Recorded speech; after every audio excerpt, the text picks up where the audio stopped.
नमस्कार दोस्तों, कैसे आप लोग? तो आज मैं फिर से आपके सामने एक रेलवे गवर्नमेंट के जॉब लेकर हाजिर हुआ हूँ। और आज का जो जॉब है वो निकल कर है करीबन अच्छा खासा वैकेंसीज लेकर। और आज का जो जॉब है टोटली इरिडा से जॉब निकल कर आया है। अभी इरिडा क्या है? Indian renewable energy development agency.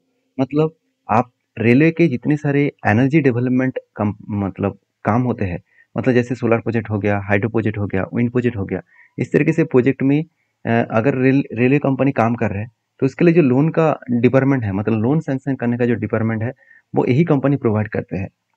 तो बेसिकली कंपनी एक एनबीएफसी है, मतलब एक फाइनेंस कंपनी है। तो इसी कंपनी के ऊपर एक रिक्रूटमेंट आया है जो मैं आपके सामने यहाँ पे शेयर करने वाला हूँ। तो ध्यान से इस चीज़ को देखना।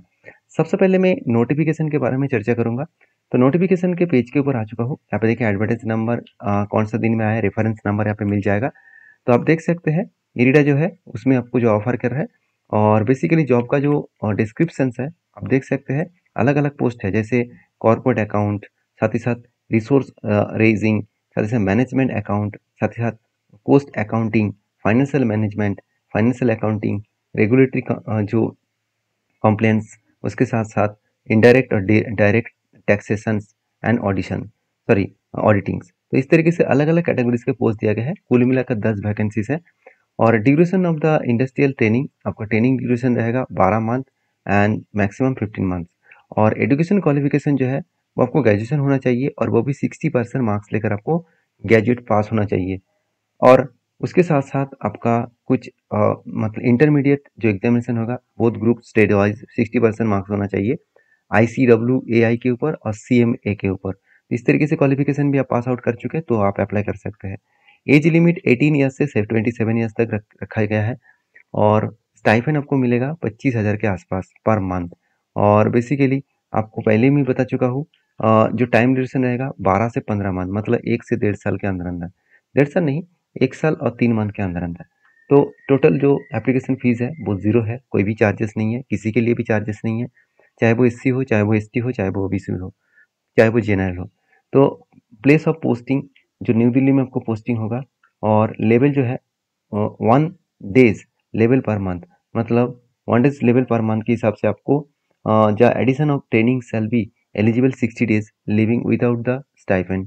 तो कुछ क्राइटेरिया दिया गया है, उस बेसिस में आपको अप्लाई करना होगा। द आप देख सकते हैं एग्जामिनेशन जो होगा इसके लिए, the institute of cost accounting of India.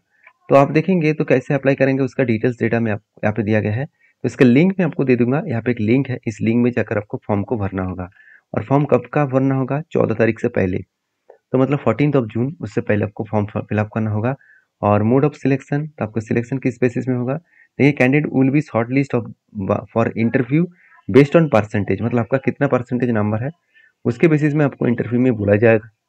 और इंटरव्यू अगर क्रैक कर पाए तो आपको डायरेक्टली चांसेस मिल जाएगा। और देखिए जनरल कुल इंस्ट्रक्शन है, जैसे ओनली इंडियन नेशनलिटी जो है वही अप्लाई कर सकते हैं। Candidate who fulfil all the above condition, मतलब अबव कंडीशन में आपका सारे फुलफिल हो रहा है तो ही आप अप्लाई करिए। उसके साथ साथ the numbers of industrial trainee to be engage is the आप देख सकते हैं इंडिकेटिव एंड मेनी अंडरगोइंग जो चार्जेस है विदाउट एनी फर्दर नोटिफिकेशन। तो बेसिकली इस जॉब के लिए आपको कोई भी चार्जेस है ना, कोई भी अलग सा पेमेंट आपको नहीं करना होगा। तो जॉब का जो लिंक है जो मैं आपको दे चुका हूँ फॉर्म का, तो इस तरीके से कुछ फॉर्म ओपन होगा। तो यहाँ पे आपको चूज करना है, आपका एडवर्टाइजमेंट नंबर चूज कर लीजिए। आप फाइनेंस अकाउंटिंग किसके ऊपर अप्लाई करना चाहते हैं वो चूज कर लीजिए। उसके बाद एक फोटो अपलोड कर दीजिएगा। उसके बाद यहाँ पे देखिए आपका नाम लिखिएगा, आपका जेंडर, तो जेंडर कौन सा है वो लिख दीजिए, मेल लिख रहा हूँ। आपका डेट ऑफ बर्थ यहाँ पे लिखिएगा, नेशनलिटी यहाँ पे आपको लिखना होगा। उसके बाद आपको मैरिटल स्टेटस डालना होगा। उसके बाद आपका फादर्स नेम, उसके बाद आपका स्टेट ऑफ डोमिसाइल वो भी डालना होगा। प्लेस ऑफ आपका address, present address, permanent address वो भी डालना होगा। कैटेगरी डालना होगा। Mobile number, alternate mobile number, email address, Aadhaar number. उसके साथ साथ आधार कार्ड का PDF को भी आपको अपलोड करना होगा यहाँ पे। पैन कार्ड उसको भी अपलोड करना होगा। एजुकेशन क्वालिफिकेशन सब कुछ आपको डालने के बाद आपका मार्कशीट को अपलोड करना होगा। और उसके साथ साथ एजुकेशन क्वालिफिकेशन 12th स्टैंडर्ड का भी मार्कशीट अपलोड करना होगा। देखिए आप ग्रेजुएशन कंप्लीट कर चुके हैं, BCom पास आउट कर चुके हैं, तो यहाँ पे आपका आंसर येस होना चाहिए। अगर आपने पास आउट किया कौन से साल में, वो साल लिखना होगा। ये सारे डिटेल्स आपको एक-एक करके फिल अप करके जाना है। सिंपल तरीके से आप फ़ोन से भी कर सकते हैं।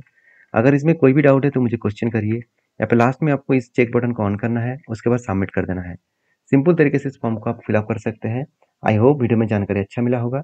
अगर मिला है तो चैनल को ज़रूर सब्सक्राइब करिए और वीडियो को लाइक भी कर दीजिएगा। तो मिलते हैं नेक्स्ट वीडियो में, तब तक के लिए धन्यवाद।